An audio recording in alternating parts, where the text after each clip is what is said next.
हाय दोस्तों, बिंद स्टडी में आपका स्वागत है। जैसा कि हमें यूपी टेट का जो 28 नवंबर को पेपर होने वाला है, उसमें पर्यावरण से संबंधित जो पुराने वर्ष में आए हुए प्रश्न हैं उनको सॉल्व करवा रहे हैं। दोस्तों आज हम देखेंगे 2011 का पेपर। तो पहले प्रश्न की ओर चलते हैं दोस्तों। पहला प्रश्न है दोस्तों, पारिस्थितिकी तंत्र का उदाहरण है। दोस्तों पहला ऑप्शन है वायु, तालाब, जल और मृदा। तो देखिए दोस्तों, पारिस्थितिकी तंत्र का इसका राइट आंसर हो जाएगा सेकंड नंबर। क्या हो जाएगा आपका? तालाब। देखिए दोस्तों, जो पारिस्थितिकी तंत्र है तो एक तालाब भी हो सकता है, और जैसे एक धान का पौधा है, धान का खेत है, वो भी एक पारिस्थितिकी तंत्र हो सकता है। तो पहले का राइट आंसर हो जाएगा बी नंबर। अगले प्रश्न की ओर चलेंगे दोस्तों। कौन जीवी कारक नहीं है? तो पहला ऑप्शन है दोस्तों पेड़ पौधे, फिर बी है जंतु, सूक्ष्म जीव, पस्तर। तो देखिए दोस्तों, जैविक कारक मतलब जो सजीव हो, मतलब जैविक घटक। देखिए दो घटक होते हैं, जैविक और अजैविक होते हैं। तो जैविक को हम सजीव कह सकते हैं और अजैविक को हम निर्जीव कर सकते हैं। तो दोस्तों देखिए, जो इसका राइट आंसर हो जाएगा डी नंबर, पस्तर। पस्तर का अर्थ होता है दोस्तों पत्थर, और पत्थर क्या होता है दोस्तों? निर्जीव है, अजैविक घटक है। तो इसका राइट आंसर हो जाएगा दोस्तों पस्तर। अगले प्रश्न की ओर बढ़ते हैं दोस्तों। अधिकतर पेड़ पौधे पाए जाते हैं। देखिए दोस्तों, स्थल मंडल में, जलमंडल में, वायुमंडल में, प्रकाश मंडल में। दोस्तों जलमंडल में तो पौधे पाए नहीं जाएंगे अधिकतर, वायुमंडल में तो पौधे उगेंगे नहीं, प्रकाश मंडल में पौधे उगेंगे नहीं। इसका राइट आंसर क्या हो जाएगा दोस्तों? ए नंबर। क्या हो जाएगा आपका? स्थल मंडल हो जाएगा। अगले प्रश्न की ओर चलेंगे दोस्तों। अगला प्रश्न है, अन्य एवं मृत जंतुओं पर जीवन निर्वाह करने वाले प्राणी को क्या कहते हैं? दोस्तों क्या बोल रहा है कि जो मृत हैं उन पर जीवन निर्वाह करने वाले को क्या कहते हैं? दोस्तों इसको कहते हैं स्कैवेंजर कहते हैं। राइट आंसर हो जाएगा दोस्तों सी नंबर। अगले प्रश्न की ओर चलते हैं दोस्तों। अगला प्रश्न है, सीएनजी संक्षिप्त रूप है। सीएनजी का पूरा नाम क्या है? तो देखिए दोस्तों, जो बी ऑप्शन है कॉम्प्लेक्स नेचुरल गैस, इसका राइट आंसर हो जाएगा दोस्तों बी। अब देखिए दोस्तों, जो एलपीजी होती है तो एलपीजी का भी संक्षिप्त नाम होता है लिक्विड पेट्रोलियम गैस होता है दोस्तों। तो एलपीजी का भी याद करके रखिएगा दोस्तों। अगले प्रश्न की ओर चलेंगे दोस्तों। अगला प्रश्न है 126 नंबर। निम्नलिखित में से कौन सी अंतर्राष्ट्रीय संस्था पूरे विश्व में पर्यावरण सुरक्षा की देखभाल करती है? देखिए दोस्तों, जो 126 नंबर प्रश्न है दोस्तों, तो इसमें विवादित प्रश्न है, क्योंकि इसका राइट आंसर ए भी हो जाएगा दोस्तों, सी भी हो जाएगा, PETA हो जाएगा और UN भी हो जाएगा दोस्तों। तो इस क्वेश्चन क्या है दोस्तों? यह विवादित प्रश्न है। अगले प्रश्न की ओर चलते हैं दोस्तों। 127 नंबर प्रश्न है दोस्तों, कीटनाशकों से अत्यधिक इस्तेमाल से होता है। जो हम कीटनाशक उपयोग करते हैं उससे क्या होता है? दोस्तों वायु प्रदूषण होता है, ध्वनि प्रदूषण होता है, जल प्रदूषण होता है, इनमें से कोई नहीं। देखिए दोस्तों, जैसे हम कीटनाशक को पेड़ पौधे में उपयोग करते हैं तो जो वर्षा हुई तो वर्षा के जल में मिल जाता है और जाकर के नालों में, नदियों और नालों में हो जाता है, जिससे सर्वाधिक क्या होता है दोस्तों? जल प्रदूषण। इसका राइट आंसर हो जाएगा दोस्तों सी नंबर। अगले प्रश्न की ओर चलेंगे दोस्तों। लवण जो जल का अवशोषण करता है वह क्या कहलाता है दोस्तों? तो इसका दोस्तों ऑप्शन हो जाएगा थर्ड नंबर, हाइड्रोफिलिक लवण कहलाएगा दोस्तों, थर्ड नंबर। अगले प्रश्न की ओर चलेंगे। पारिस्थितिकी तंत्र एवं प्राकृतिक अधिवासों का संरक्षण तथा उनके प्राकृतिक वातावरणों के प्रजातियों का जीवनक्षम जनसंख्या का रखरखाव एवं प्राप्ति के लिए प्रचुर पद क्या है दोस्तों? इसमें देखिए क्रोण संरक्षण पहला है, बी नंबर है स्वस्थानीय संरक्षण, तीसरा ऑप्शन है अपस्थानीय संरक्षण और चौथा है परिधि संरक्षण। इसका राइट आंसर हो जाएगा दोस्तों बी नंबर, स्वस्थानीय संरक्षण। अगले प्रश्न की ओर चलेंगे दोस्तों। अगला प्रश्न है दोस्तों, सामुद्रिक कच्छपों को जीवंत जीवाश्म कहा जाता है क्योंकि वे 150 मिलियन वर्षों से भी अधिक समय से पृथ्वी में उपस्थित हैं। भारतीय उपमहाद्वीप के जल भागों में पाए जाने वाले 5 प्रजातियों में समुद्री कच्छप में सबसे अधिक संख्या किसकी है दोस्तों?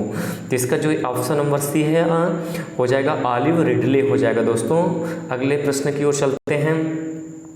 अगला प्रश्न है, निम्नलिखित में से कौन विश्व उष्मायन का कारण है, मतलब ग्लोबल वार्मिंग बोले तो हम।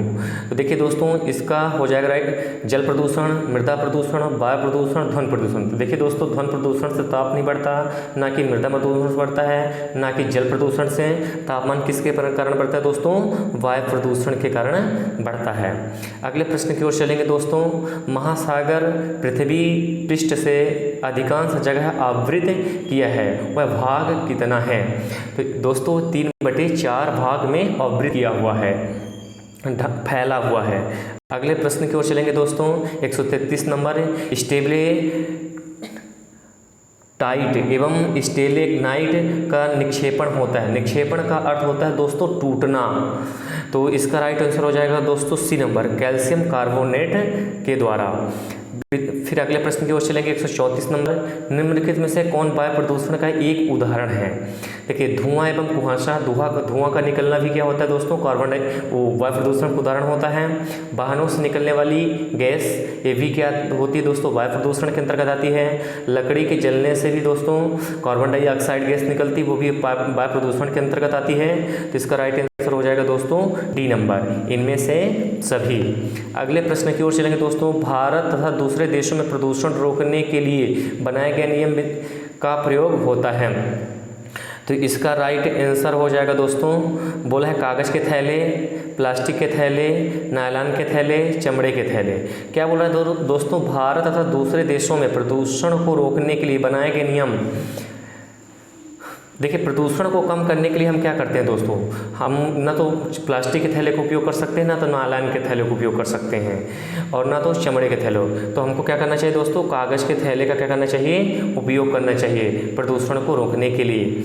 अगले प्रश्न की ओर चलते हैं दोस्तों, 136 नंबर, बोला है विश्व उष्मायन के लिए निम्नलिखित में से कौन सा कारक है। इसका मतलब होता है दोस्तों ग्लोबल वार्मिंग के लिए। ग्लोबल वार्मिंग का अर्थ क्या होता है दोस्तों, ताप का बढ़ना ग्लोबल वार्मिंग को दर्शाता है। तो वाहनों से निकली गैस, पेड़ पौधे से निकली गैस, रसोई गैस, भट्टियों से निकली गर्म हवा। तो देखिए दोस्तों, इसका प्रमुख कारण है ए नंबर, वाहनों से निकली गैस। अगले प्रश्न की ओर चलेंगे, धातु में पत्थर किसे कहा जाता है। पत्थर भी क्या होता है दोस्तों, पत्थर होता है। तो बिटुमिन को, बॉक्साइट को, मेटालाइट को, एस्क को। तो दोस्तों इसका राइट आंसर हो जाएगा बॉक्साइट। बॉक्साइट को धातु में पत्थर कहा जाता है। अगले प्रश्न की ओर चलेंगे दोस्तों, पेड़ पौधे प्रदूषण को घटाते हैं, क्योंकि अब देखिए पेड़ पौधे प्रदूषण को घटाते हैं, उसका कारण ये है दोस्तों कि वे कार्बन डाइऑक्साइड का क्या करते हैं, अवशोषण करते हैं। देखिए दोस्तों, जब आप प्रकाश संश्लेषण पढ़ेंगे तो इसमें देखेंगे कि जब प्रकाश संश्लेषण की जो रिएक्शन होती है तो क्या होता है दोस्तों, CO2 प्लस क्या होता है दोस्तों, H2O in the presence of chlorophyll एवं सनलाइट। तो उधर क्या बनेगा दोस्तों, स्टार्च बनता है, ग्लूकोज, और ऑक्सीजन गैस निकलती है। तो इसका राइट आंसर हो जाएगा दोस्तों कार्बन डाइऑक्साइड, बी नंबर। भूकंप मापा जाता है दोस्तों, तो भूकंप दोस्तों इसका आंसर हो जाएगा दोस्तों रिएक्टर पैमाना, ऑप्शन नंबर डी।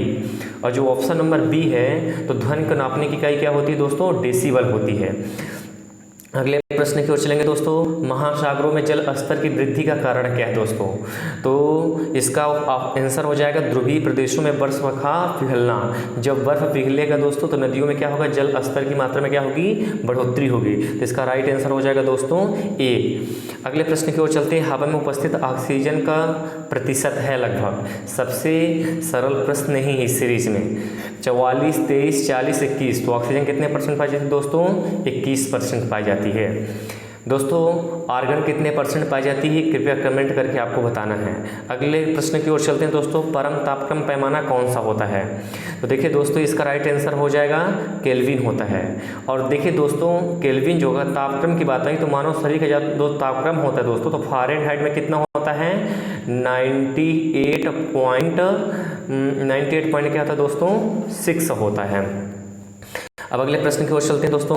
प्रकाश संश्लेषण संपादित होता है, देखिए सभी पौधे द्वारा, सभी जंतु एवं पौधे द्वारा, वायरसों द्वारा, सभी हरे पौधे द्वारा।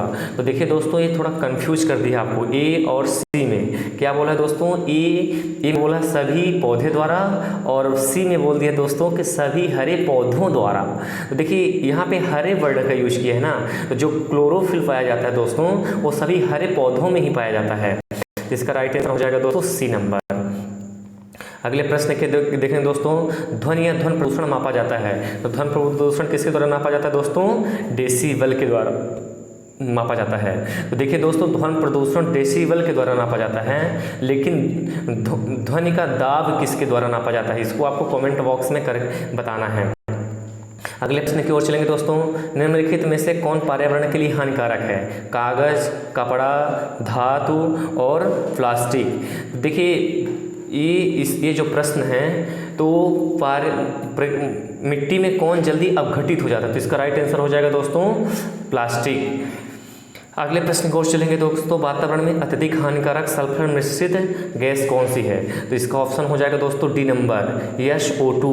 और SO2 को देखिए दोस्तों ये जो अम्ल वर्षा होती है तो अम्ल वर्षा के लिए भी क्या होती है, प्रमुख रूप से उत्तरदायी गैस होती है। वायु प्रदूषण को कम किया जा सकता है वृक्षों द्वारा, मछलियों द्वारा, जंतुओं द्वारा, सूर्य के प्रकाश के द्वारा।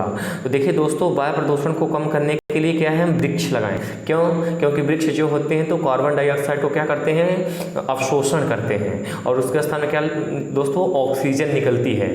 तो देखिए जो प्रकाश संश्लेषण की क्रिया होती है दोस्तों आप सभी जानते हैं, उसमें क्या होता है CO2 को पौधे क्या ले हैं, अवशोषित करते हैं। अगले प्रश्न, इसलिए इसका राइट आंसर हो जाएगा दोस्तों वृक्षों द्वारा। अगले प्रश्न की ओर चलते हैं दोस्तों।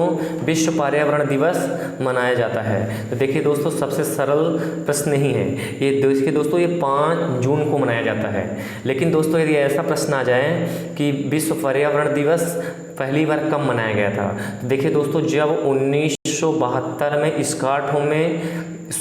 स्टॉकहोम के स्वीडन में सम्मेलन हुआ था और उसी में ही ये निर्णय लिया गया था कि प्रत्येक वर्ष 5 जून को विश्व पर्यावरण दिवस के रूप में मनाया जाएगा। तो दोस्तों सन 1973 से प्रत्येक वर्ष विश्व पर्यावरण दिवस के रूप में 5 जून को मनाया जाता है। तो कब से मनाया जाने लगा दोस्तों, 1973 से।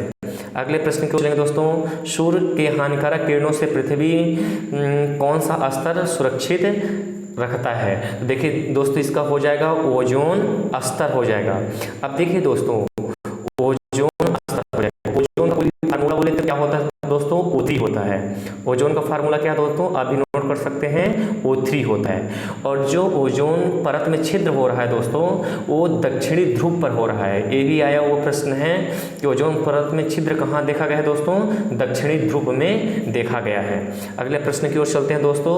अंतिम प्रश्न है, किसी जगह में फ्लोरा तथा फना शोषित करता है। देखिए फ्लोरा और फना बोला है दोस्तों ना, तो पेड़ पौधे में जंतुओं को शोषित करता है। तो ऑप्शन नंबर आपका क्या हो जाएगा दोस्तों, फर्स्ट हो जाएगा। दोस्तों इसी तरह के सीरीज पाने के लिए चैनल को शेयर करें, सब्सक्राइब करें और बेल आइकन को जरूर दबाएं।